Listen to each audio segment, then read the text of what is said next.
Hey everyone, welcome back. In today's video, we're repairing a Scuf controller suffering from stick drift. First thing we do is open up the customer's package that just arrived. Inside, we find the Scuf controller box.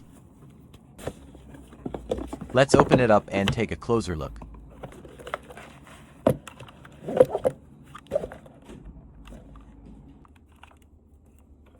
It's time to connect the controller and check for its stick drift issues.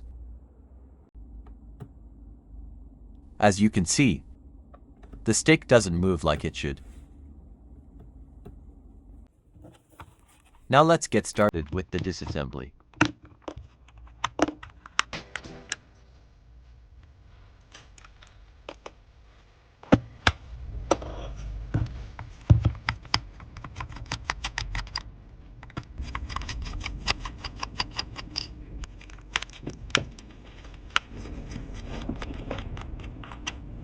Now the battery is next.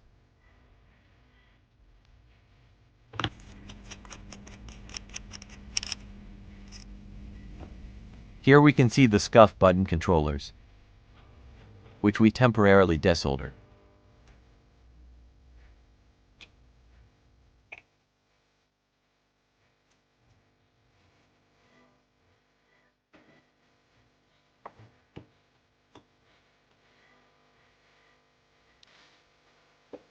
And now it's disconnected.